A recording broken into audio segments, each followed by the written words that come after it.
A city has banned barking at the dog park. A pizzeria that laced their pies with cannabis is shut down. And a fan is selling contact lenses that watched a Taylor Swift concert for a lot of money. These are the weird stories from Monday on Weird AF News, the only daily weird news podcast in the whole dang universe. I got you. A city has banned barking in the dog park. No barking in the dog park. I don't know how you have a dog park without the barking. It seems to go hand in hand. A sign posted in a dog park in Montreal, Canada, is outlawing barking, and it sparked controversy and ridicule, deservedly. I don't know how you're going to keep your dog from barking anyways. In defense of the dogs that are barking in the dog park, they probably can't read the sign. Sorry, my dog couldn't read that sign. I texted my dog, gave him the update about the barking situation, but yeah, my dog couldn't read the text either. Yeah, I don't know what to do. The sign in this dog park in Montreal forbids dogs from barking while in the park. How? How do you stop dogs from barking? This illogical and unreasonable demand has unleashed a wave of fury from pet owners who frequent the park. Yeah, naturally. Culprits whose dogs disobey the sign could be fined between $500 and $2,000. That's a huge fine for something you can't really control. I guess they just want people to stay away from the dog park altogether. Just turn the dog park into luxury apartments like they usually do with parks, so you can avoid this altogether. Okay, so the sign states that, quote, "It is forbidden to allow your dog to bark, whine, or howl." Can't even whine. What about those poor dogs that feel uncomfortable because they have social anxiety? They whine. You know the dogs I'm talking about. Those dogs need an emotional support dog for themselves because they're uncomfortable. And they whine. How do you stop your dog from whining, barking at a dog park? I mean, let's be real here. They interviewed one of the dog owners who's not too pleased about the dog park rules. "It's stressful, to be honest. I'm always looking around to see if my dog is doing good, to see if she's not barking too much. It's not really fun anymore at this park." Yeah, how's a dog owner supposed to be comfortable at this dog park? At any moment, your dog could start barking, and now you got $1,000 or a $2,000 fine on your hands. It's just horrible. Pet owners are speaking out, saying it is unreasonable, unrealistic to expect dogs not to bark in a dog park. Am I living in a bizarro world that this is actually happening? I mean, I can't even believe this is real. These pet owners are arguing that barking is a natural behavior for dogs. Yeah, you shouldn't have to argue that. Everybody should know that. The pet owners say that attempting to suppress the barks could cause harm to the dog's health and well-being. Yeah, it could. Here's a quote from the city spokesperson. "This sign was intended to help reduce the nuisance experienced by the neighborhood of this dog park." Oh, the neighbors are upset. Well, you shouldn't have moved next to a dog park. In defense of the neighbors, perhaps the dog park came on the scene late. But we live in a world where dogs are just impinging on our environments, and we have to deal with it.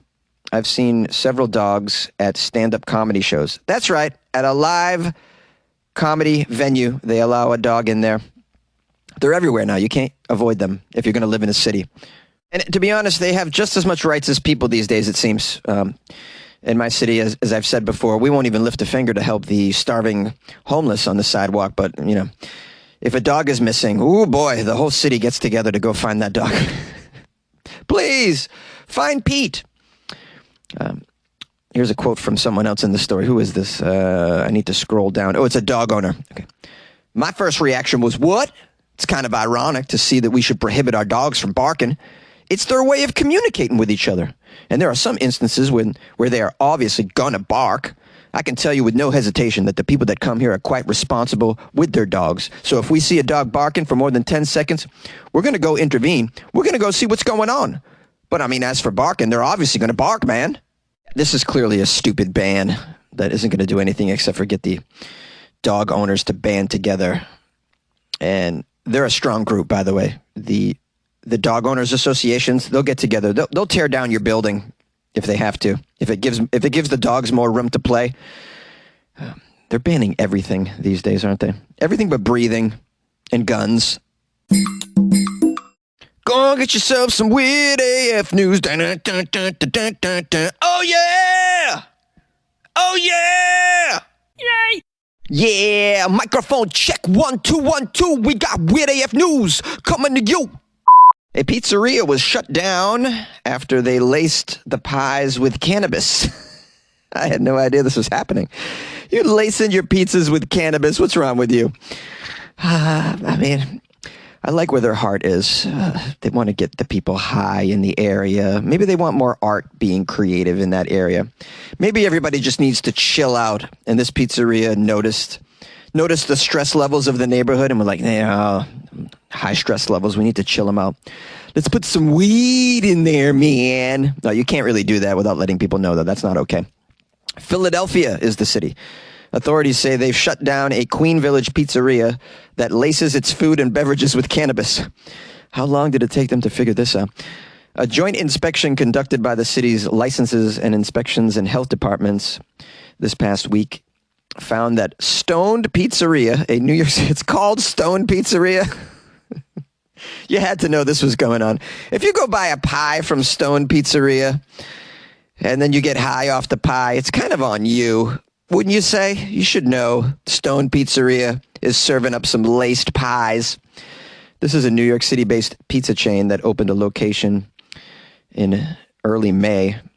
It says earlier in May. No, May. This thing hasn't been open very long then, because we're in mid-May. It was at the corner of 5th and Bainbridge Streets. Apparently, they lacked a business license and a health certificate. How do you even open a pizzeria without a business license? I mean, how do you get the building and how does this get approved? I don't understand what's going on here. 3 uninformed police officers accompanied inspectors as they examined the business, which is guarded by a security guard. So I guess they treated it like a dispensary. You should have just advertised that you were a dispensary. I don't know if those are legal in Pennsylvania, but if they are, you could have then just had a little pizza section inside your dispensary, and then you could have avoided all of this. You don't open up a pizza place and then serve weed via the pizza. It's just idiots. Stoned Pizza was attempting to fulfill to-go orders while the inspection was occurring, including one that had a pre-rolled joint. So they gave you a joint as well. They really want the people to get high. They care. Now, the inspectors say this business is owned by Chris Barrett, the same man who launched Stoned Pizza in 2017. I assume that's in New York. Never heard of it. Barrett, who goes by the nickname Pizza Pusher. Pizza Pusher. Yo, Pizza Pusher. Can I get a couple pies? I'm about to watch Terminator. Pizza Pusher operates 3 Stoned locations in Manhattan and Brooklyn, apparently with little pushback. Yeah, I'm not really surprised about that. My friend just informed me in New York City, they're just selling marijuana on tables on the sidewalk in Manhattan.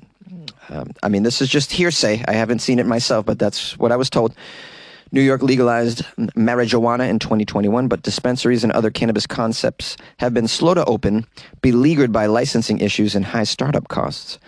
The sale and possession of marijuana is still illegal in Pennsylvania.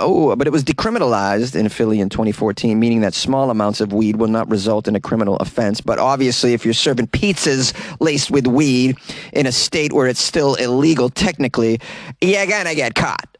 Now, it does say, apparently, this Philadelphia location, it wasn't exactly overt. They didn't hang a sign outside. It operated much more like a speakeasy. No sign outside. Customers are texted the address after paying for reservations by using an app.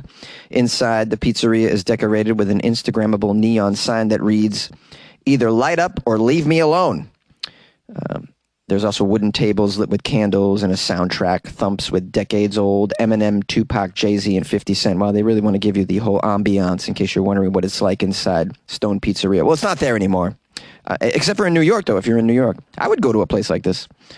Now, according to Stone Pizzeria's social media, Stoned offers the following experience. A fixed-price meal at $120 per person that includes pizza, salad, lollipop chicken, garlic knots, cannoli, sorbet, and sodas, all of which are brushed or laced with oils containing THC, which is the mind-altering ingredient in cannabis. It says mind-altering. Woo!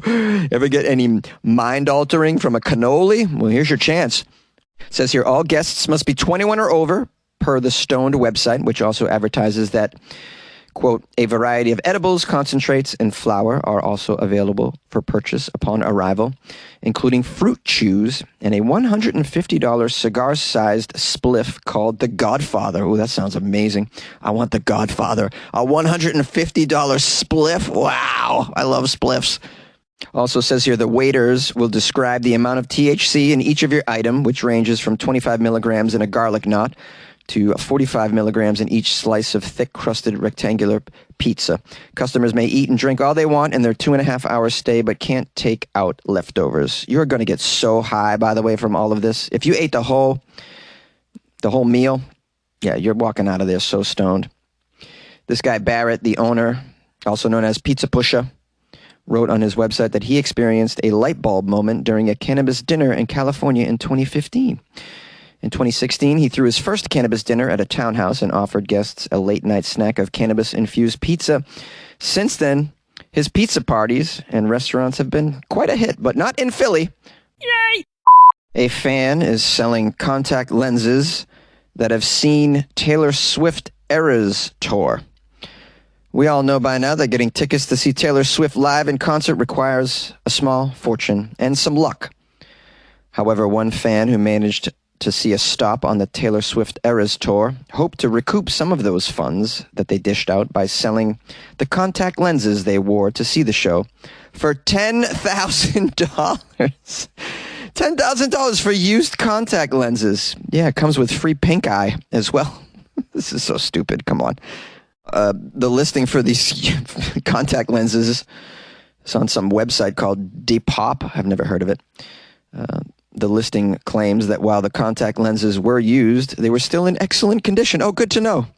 More than that, they had the divine privilege of seeing Taylor Swift live in the flesh. No, they didn't have the privilege of seeing that. You saw it. Your eyeballs saw it. The contact lenses didn't see it.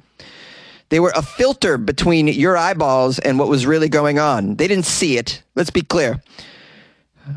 It says here, that has to be worth 10 grand, right? After all, if you were to put them in your own eyes, you might even be able to pretend that you were there. No, you're not able to pretend. This is what the person wrote on the listing, by the way. You're an idiot if you buy these. There's a photo of them. Oh, they're not even like glass. They're those, those little plastic ones, whatever you call them. Condition used. Excellent. I'm looking at a photo of the listing. $10,000. 10 grand. Unbelievable what people are trying to sell in the world. And if you buy it, I mean, you are absolutely out of your mind. It says here, unsurprisingly, it wasn't before long before the listing went viral with people on social media remarking on how absolutely bonkers this is. One person joked that they respect the hustle. Another said they love a businesswoman. Others admitted the whole thing was weird, disgusting, and embarrassing. One user said, frankly, Swifties are so unhinged. I love us so much. Oh, really? Is that what they call you, Swifties? Swifties? Do I have any Swifties that love Weird AF News? Probably do. So many people love Taylor Swift, but I can't imagine anyone spending 10 grand on some contact lenses that were in the presence of Taylor Swift, like in the same zip code, basically. Like, if these contact lenses were actually worn by Taylor Swift at the show, maybe 10 grand for that. She actually wore them. All right, I can see that. Maybe she donates the money to charity. That would be pretty sweet. Not everybody wins, but this was just someone who bought a ticket and went to the show. I mean, I can't. Guys, the stupidity that's out there and that I'm obviously covering every day on Weird AF News really blows my mind. I guess the real question is, would someone buy this? I mean, there's a lot of dumb rich people out there. I've covered many stories about people wasting their money like this. I should also let you guys know, for $500, you can have the poop that I took while reading this article about a person selling contact lenses that were at this Taylor Swift concert. And you guys, hey, get ambitious yourself. Sell the cup that you're drinking out of when you heard Weird AF News' segment on the podcast about this individual selling contact lenses that were also in attendance at the Taylor Swift Eras tour. You know, get crafty, guys. I'd like to take a moment to just thank you for joining me for another episode of Weird AF News. I appreciate your time. I hope you enjoyed the Florida Friday episode, and a shout out to everybody who sent me Florida stories and everybody who reached out over the weekend. I appreciate all of your communications, be they of praise or critique. I appreciate it all. If you would like to call the show, the number is 646-450-2012. The email is funnyjones@gmail.com.